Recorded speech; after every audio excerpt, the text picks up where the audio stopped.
कालस्थायिने गुरुविक्रमाय गुह्यप्रवराय गुरवे गुणगुरवे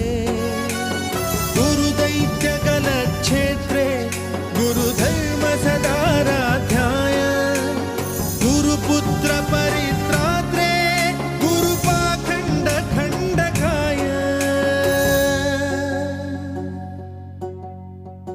गीतसाराय गीततत्त्वाय गीतगोत्राय धीमहि